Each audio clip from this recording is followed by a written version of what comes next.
Mean भगवान की, हर्षद माता की, मैया केला देवी की, देवधाम जोधपुरिया की, पंच महादेव की, दौसा की इस धरती से मैं मेहंदीपुर बालाजी मंदिर में विराजमान भगवान हनुमान जी को, श्री प्रेतराज सरकार और श्री भैरव कोतवाल जी को प्रणाम करता हूं। मेहंदीपुर बालाजी ने मारो प्रणाम, देवनगरी दौसारी जनता ने मारी राम राम। कुछ दिन पहले ही मुझे भीलवाड़ा में भगवान देवनारायण के 1111वें अवतरण दिवस का हिस्सा बनने का अवसर मिला और आज यहां मीन भगवान की पंच महादेव की धरती पर आने का अवसर आया। तब आस्था का उत्सव था और आज राजस्थान के देश के विकास का उत्सव है। थोड़ी देर पहले देश के सबसे आधुनिक एक्सप्रेस वे के पहले चरण का लोकार्पण करने का मुझे अवसर मिला है। आज देश में बन रहे सबसे लंबे एक्सप्रेसवे दिल्ली मुंबई एक्सप्रेसवे के दिल्ली दौसा लालसोट हिस्से का लोकार्पण हुआ है। इस एक्सप्रेसवे से दौसा के अलावा अलवर, भरतपुर, सवाई माधोपुर, टोंक, बूंदी और कोटा जिले को लाभ होगा। इससे दिल्ली आना जाना बहुत आसान होगा। इससे दिल्ली जैसे बड़े बाजार तक दूध, फल, सब्जी ये सारी आवश्यकताएं पहुंचाना, अपने उत्पाद पहुंचाना हमारे किसान भाइयों के लिए बहुत आसान हो जाएगा। मैं आप सभी को प्रगति के इस आधुनिक पथ की बहुत बहुत बधाई देता हूं। और मैं देख रहा हूं, अभी नितिन जी कह रहे थे कि ट्रेलर है, फिल्म अभी बाकी है।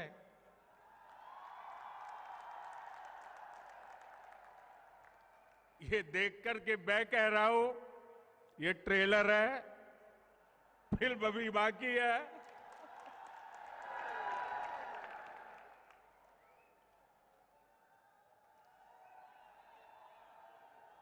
ये विशाल जनसागर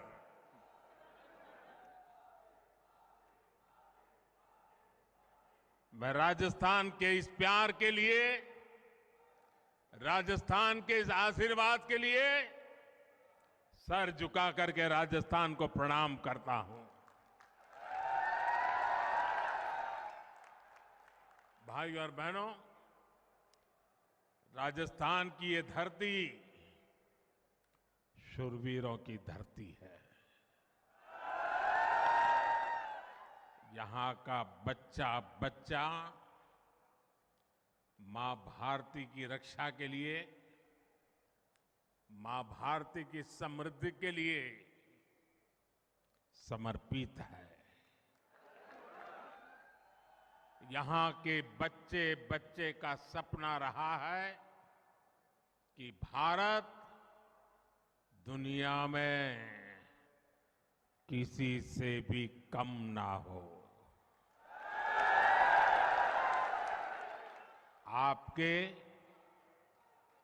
इसी सपने को पूरा करने के लिए अब भारत ने विकसित बनने का संकल्प लिया है। विकसित भारत बनने के लिए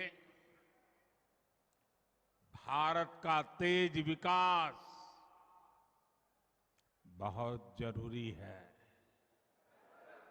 भारत के तेज विकास के लिए भारत में आने जाने के साधनों का तेज होना जरूरी है। भारत में आधुनिक इंफ्रास्ट्रक्चर होना उतना ही जरूरी है।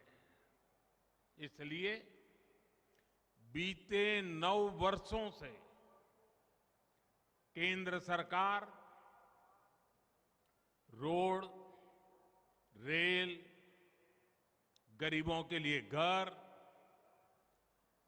हर घर में जल, बिजली, ऐसे हर इंफ्रास्ट्रक्चर पर खूब सारा पैसा खर्च कर रही है।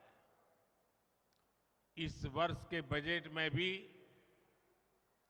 गांव, गरीब, मध्यम वर्ग की सुविधाएं बढ़ाने के लिए सबसे अधिक बल इंफ्रास्ट्रक्चर पर दिया गया है।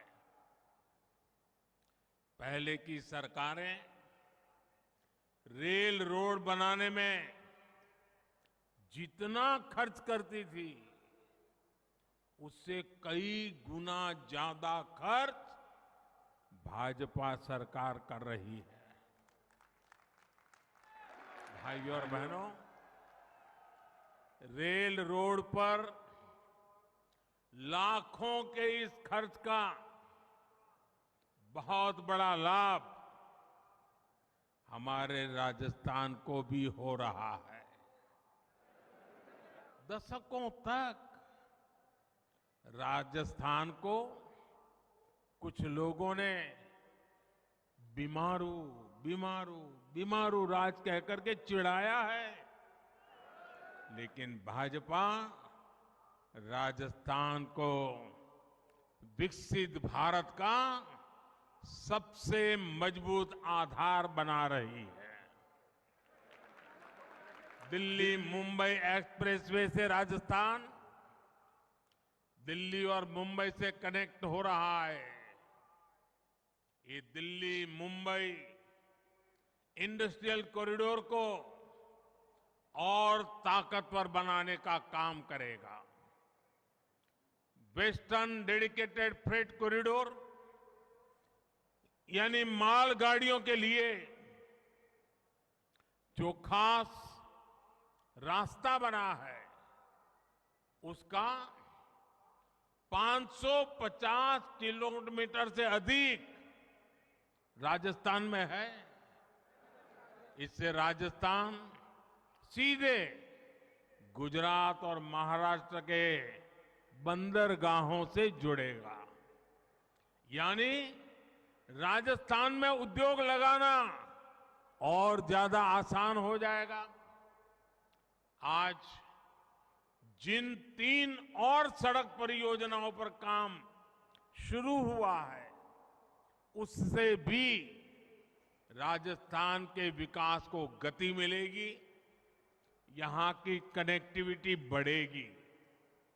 साथियों, तारंगा हिल से अंबाजी होते हुए आबू रोड तक नई रेल लाइन के निर्माण पर भी काम शुरू हो चुका है। इस रेल लाइन की मांग 100 साल से भी ज्यादा पुरानी है, जो अब भाजपा सरकार ने ही पूरी की है। उदयपुर से अहमदाबाद के बीच रेल लाइन को भी ब्रॉड गेज में बदलने का काम हम पूरा कर चुके हैं। इस रूट पर अब ट्रेनें चलना भी शुरू हो चुका है। इससे मेवाड़ क्षेत्र, गुजरात सहित देश के अन्य भागों से बड़ी लाइन से कनेक्ट हो गया है।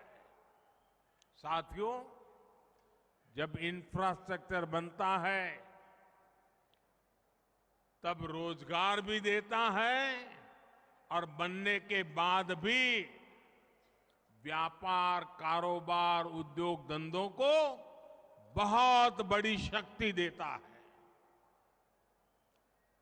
और आप इससे परिचित हैं। आप जानते हैं ये कैसे होता है। सड़क, रेल पटरी, एयरपोर्ट, पुल, पोर्ट, जब ये सब बनते हैं तो इससे सैकड़ों उद्योगों को बल मिलता है। इसमें सीमेंट लगता है, रेत, बजरी, लोहा, मशीनें, क्या कुछ नहीं लगता है। इससे जुड़े उद्योगों में नौकरियां निकलती हैं, दुकानों में नौकरियां बढ़ती हैं। इंफ्रास्ट्रक्चर बनाने में इंजीनियर लगते हैं, श्रमिक लगते हैं, यानी अपने अपने कौशल के हिसाब से युवाओं को ढेर सारे रोजगार के अवसर उपलब्ध हो जाते हैं। जहां ये प्रोजेक्ट बन रहे होते हैं तो उसके आसपास मेंटेनेंस, रिपेयर और दूसरी सेवाओं की मांग भी बढ़ती है। इससे भी स्थानीय स्तर पर रोजगार बनते हैं। साथियों, अच्छा इंफ्रास्ट्रक्चर व्यापार, कारोबार को बल देता है। इससे ट्रांसपोर्ट और पर्यटन जैसे सेक्टर्स को बल मिलता है। ये भी युवाओं के लिए रोजगार और स्वरोजगार के सबसे बड़े माध्यम है। राजस्थान में तो पर्यटन बहुत बड़ा सेक्टर है। अब जैसे दिल्ली से दौसा के बीच दूरी कम होने से इस पूरे क्षेत्र में फल सब्जी उगाने वाले छोटे किसानों को बहुत मदद मिली होगी। उनके लिए दिल्ली जैसा बड़ा बाजार नजदीक आ गया है।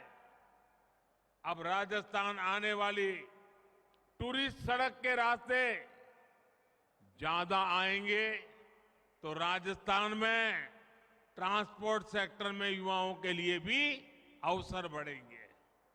साथियों, आज देश विरासत भी और विकास भी इस मंत्र को लेकर के आगे बढ़ रहा है।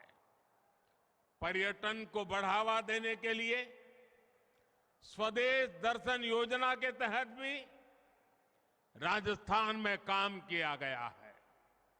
भाजपा सरकार ने यहां मेहंदीपुर, बालाजी और धौलपुर में मुचकुंड धाम का विकास भी किया है। अपने आस्था स्थलों का विकास भी भाजपा सरकार की प्राथमिकताओं में है।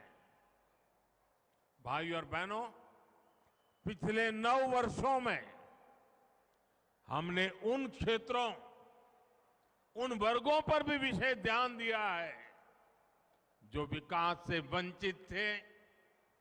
हमने वंचितों को वरीयता दी है। गरीब हो, दलित हो, पिछड़े हो, आदिवासी हो, रेहड़ी ठेले वाले साथी हो, बंजारा गुमंतु समुदाय हो, छोटे किसान हो, हर वर्ग का हमने ध्यान रखा है।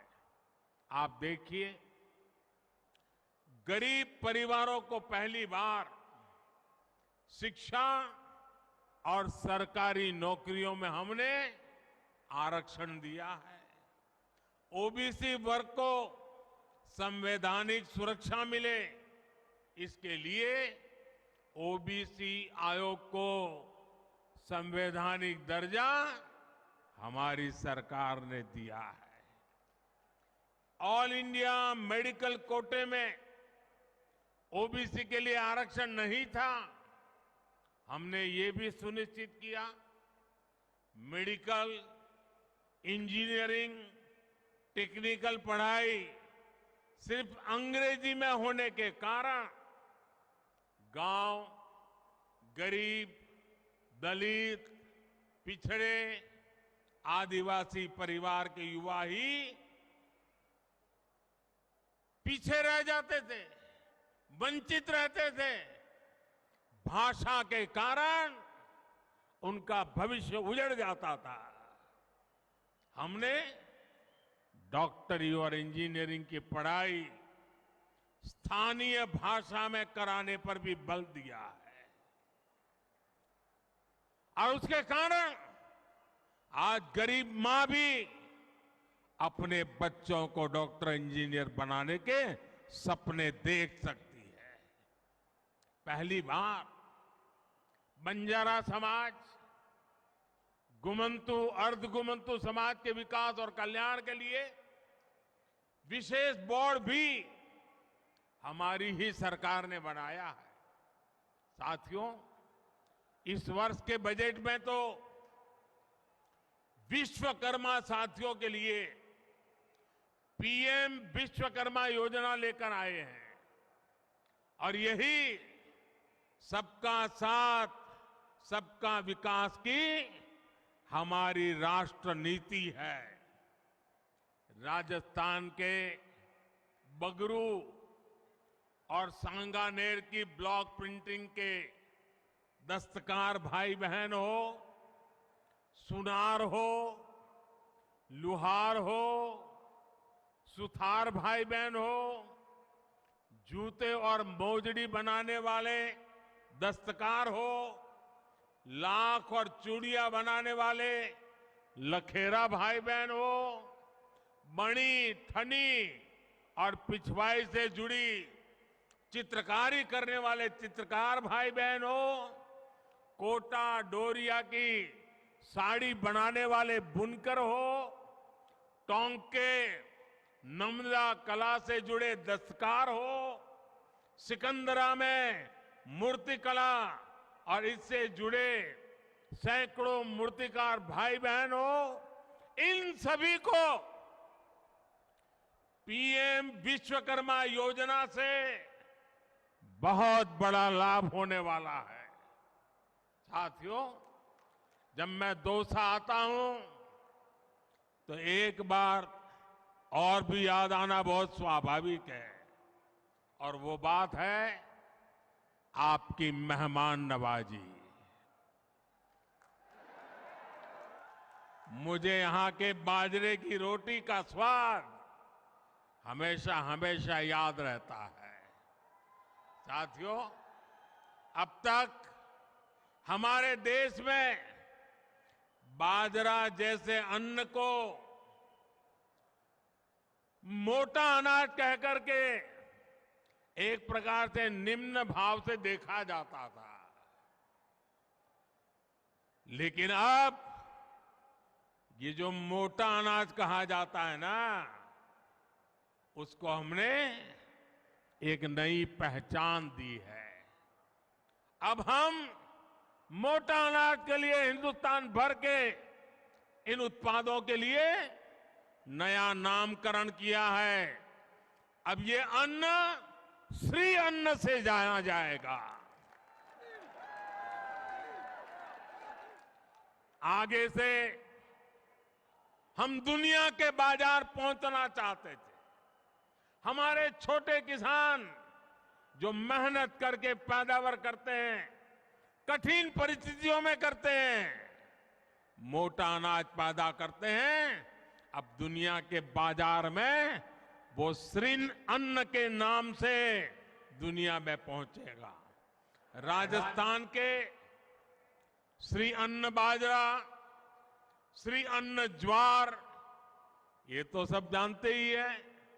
राजस्थान के ही दक्षिण जिलों का श्री अन्न सांवा, श्री अन्न कंगनी, श्री अन्न कोदो, श्री अन्न कुटकी भी, उनका स्वाद भी कुछ कम नहीं होता है और पौष्टिक भी होते हैं और दैनिक खान पान का हिस्सा भी होते हैं। इस श्री अन्न को देश विदेश में मार्केट मिले, किसानों को अधिक प्रोत्साहन मिले, छोटे किसानों को लाभ हो, इसके लिए अनेक कदम इस साल के बजट में उठाए गए हैं। इसका सीधा लाभ राजस्थान के सूखा प्रभावित मेरे छोटे छोटे किसानों को मिलने वाला है। साथियों, राजस्थान को बीते वर्षों में केंद्र सरकार की एक और प्राथमिकता का भी लाभ मिला है। ये प्राथमिकता राष्ट्रीय सुरक्षा की है। बीते 9 वर्षों में हमने सैनिकों की सुविधा से लेकर सम्मान तक हर स्तर पर काम किया है। 1 रैंक 1 पेंशन का लाभ आज राजस्थान के सैनिक परिवारों को मिल रहा है। सैनिकों के सम्मान से जुड़ा भाजपा सरकार ने एक और महत्वपूर्ण काम किया है और मुझे पक्का विश्वास है हर फौजी व परिवार तक ये बात पहुंचाइए, आपका भी सीना चौड़ा हो जाएगा। हाल में ही हमने, आपको मालूम है, हिमालय की सबसे ऊंची चोटी है, उसको एवरेस्ट कहा जाता है, क्योंकि एवरेस्ट नाम के एक व्यक्ति का नाम उससे जुड़ा हुआ है। इस प्रकार के निर्णयों का क्या महत्व होता है, अब मैं आगे की बात बताता हूं।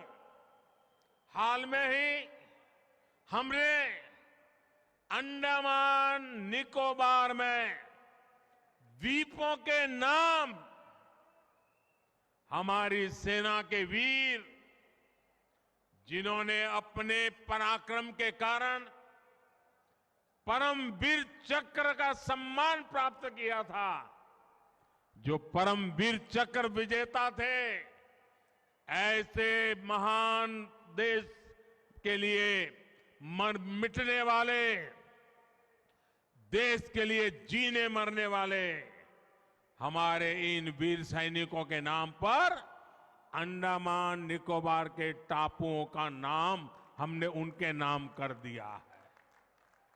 अपने झुंझुनू के रहने वाले पीरू सिंह जी के नाम पर अब अंडमान में एक पीरू द्वीप है। जोधपुर के रहने वाले शैतान सिंह जी के नाम पर भी अब अंडमान में एक शैतान सिंह द्वीप है। राजस्थान के इन पराक्रमी शहीदों से अब अंडमान निकोबार जाने वाला हर व्यक्ति एक नई प्रेरणा लेकर के आएगा। साथियों, कांग्रेस की सरकारें सीमा से जुड़े गांवों और शहरों का इसलिए विकास नहीं करती थी क्योंकि वो डरती थी,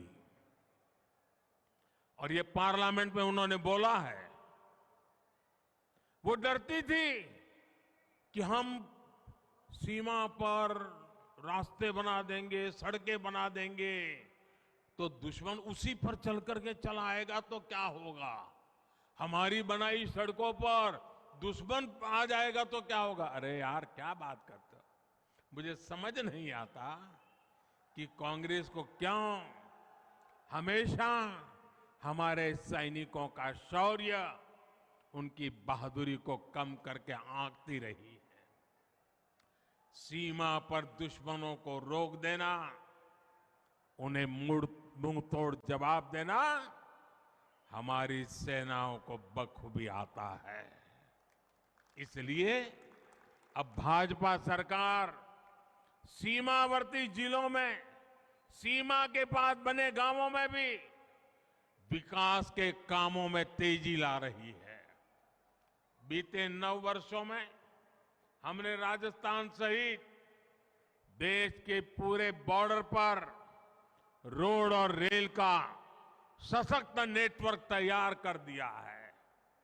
केंद्र सरकार राजस्थान के सीमावर्ती क्षेत्रों में भी लगभग 1400 किलोमीटर सड़कों पर काम कर रही है। इसके अलावा अभी करीब करीब 1000 किलोमीटर की सड़कें राजस्थान में और बनाने का प्रस्ताव है। यानी भाजपा राजस्थान को नई संभावनाओं का प्रदेश बना रही है।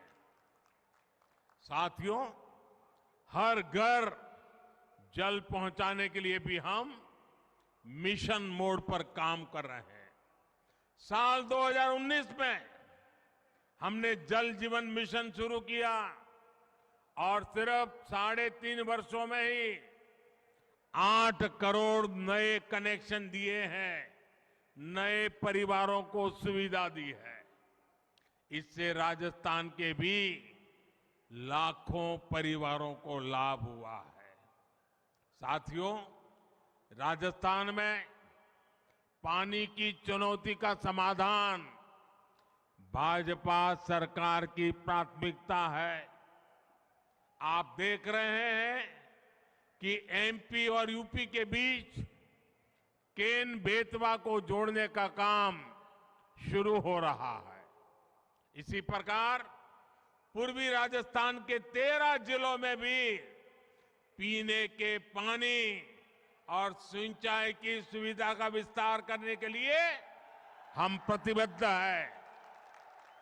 पूर्वी राजस्थान नहर परियोजना और पुरानी पार्वती काली सिंध चंबल लिंक को जोड़कर एक बड़ी परियोजना का प्रारूप तैयार किया गया है।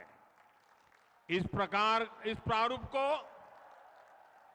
केंद्र सरकार ने राजस्थान और मध्य प्रदेश की सरकारों के साथ साझा किया है। इस प्रस्ताव को नदियों से जुड़ी विशेष समिति ने प्राथमिकता प्राप्त परियोजना के रूप में शामिल किया है। जब दोनों राज्यों की सहमति हो जाएगी तो केंद्र सरकार इसको आगे बढ़ाने पर जरूर विचार करेगी। साथियों, राजस्थान के लोगों ने हमेशा से भाजपा को भरपूर प्रेम दिया है, लेकिन मुझे एक बात का अफसोस भी है। मैं कई बार सोचता हूं कि अगर बीते 5 सालों में राजस्थान में डबल इंजन की पावर लगी होती तो यहां का विकास कितना तेज हो जाता। कांग्रेस जिस तरह चीजों को अटकाने, भटकाने और लटकाने की राजनीति करती है, उसमें विकास के कार्य कांग्रेस नेताओं द्वारा अधिकतर पटक ही दिए जाते हैं। ना ये लोग खुद काम करते हैं और न ही काम करने देते हैं। इसके अलावा कांग्रेस के राज में कानून व्यवस्था की स्थिति हर दिन खराब से खराब होती जा रही है। राजस्थान से बीते कुछ समय में जिस तरह की खबरें लगातार आ रही हैं, उनका संदेश एक ही है। राजस्थान की संस्कृति, यहाँ की परंपरा, यहाँ के गौरव को बचाना है तो राज्य में भाजपा सरकार को वापस लाना ही होगा। कांग्रेस ने यहां क्या हाल बना दिया है, कांग्रेस कैसे सरकार चला रही है, ये राजस्थान के लोगों से छिपा नहीं है। अभी कुछ दिन पहले बजट सत्र के दौरान जो कुछ हुआ उसकी चर्चा चारों तरफ है। मुझे एक घटना याद आती है। बहुत साल पहले की बात है, करीब 40 साल पहले की। तब तो हम राजनीति में नहीं थे, हम अपना संघ का काम करते थे और आमतौर पर संघ परिवारों में भोजन के लिए जाते थे। तो एक दिन मैं सुबह प्रवास कर करके लौटा, 12-1 बज गया था। तो हमारे एक वरिष्ठ साथी मुझे मिल गए। बोले, आप कहाँ से आ रहे हो? मैंने कहा, अभी आ रहा हूँ, दौरे से आ रहा हूँ। तो बोले, भोजन का क्या प्रबंध है? मैंने कहा, नहीं अभी तो कुछ सोचा नहीं है, अभी आया हूँ, देखता हूँ क्या करता हूँ। नहीं, बोले चलो जल्दी करो, मेरे साथ चलो। मैंने कहा, मैं प्रवास करके आ रहा हूँ, मेरा स्नान वान बाकी है। नहीं, बोले स्नान कर लीजिए फिर चलते हैं। तो मैंने सोचा कहीं पर उन्होंने भोजन का प्रबंध किया होगा। तो हम चले गए वहाँ। तो बोले शादी है, तो शादी में वहाँ जाना है, तो चलिए, अपने स्वयंसेवक के घर में शादी है। तो हम चले गए। तो जिनके यहाँ शादी थी वो तो अपने दुकान घर के बाहर थी, वहाँ काम कर रहे थे, वो दर्जी थे, दर्जी काम कर रहे थे। तो हमने कहा, भाई तुम तो कह रहे थे यहाँ शादी है, उनके यहाँ खाना खाना है। हम गए अंदर, उनको नमस्कार किया, हमने पूछा क्या हाल है, कैसे है। फिर उनसे रहा नहीं गया। तो उन्होंने कहा कि क्यों भाई, आज तो शादी का निमंत्रण था। बोले नहीं नहीं, ये शादी तो गए साल हो गई, पिछले साल हो गई शादी। तो कहा नहीं नहीं, मुझे कार्ड है ना। तो हमारे जो साथी थे थोड़े भुलक्कड़ थे, उन्होंने कार्ड निकाला और मैं हैरान था, पिछले साल का उसी तारीख वाला वो कार्ड था।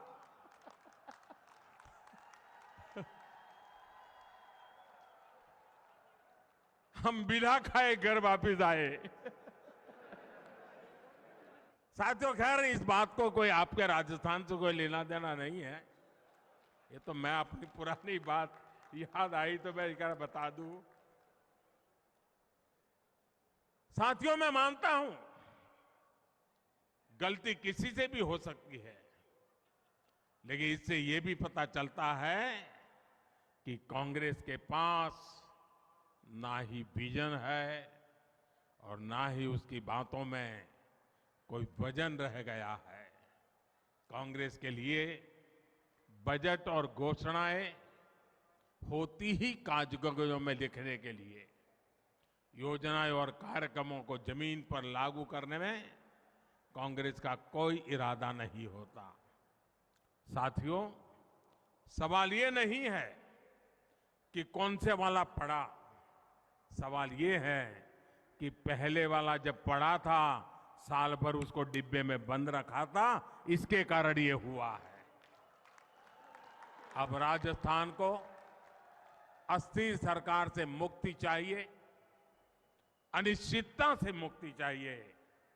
अब राजस्थान को स्थिर और विकास वाली सरकार चाहिए। तभी राजस्थान में कानून का राज स्थापित हो पाएगा, तभी राजस्थान तेज विकास के रास्ते पर चल पाएगा। आज मैं राजस्थान में डबल इंजन सरकार के लिए उत्साह देख रहा हूं। चारों तरफ वही मुझे नजर आ रहा है। यहां दौसा में भी ये उत्साह साफ साफ दिख रहा है। एक बार फिर आप सभी को एक्सप्रेस वे के लिए, नई सड़क परियोजनाओं के लिए मैं बहुत बहुत बधाई देता हूं। और इतनी विशाल तादाद में आप विकास के काम के लिए जुड़े, यही भारत के उज्जवल भविष्य का संकेत है। बहुत बहुत धन्यवाद, बहुत बहुत शुभकामनाएं। धन्यवाद प्रधानमंत्री जी। एक बार जोरदार प्रधानमंत्री जी का तालियां बजाकर धन्यवाद देंगे।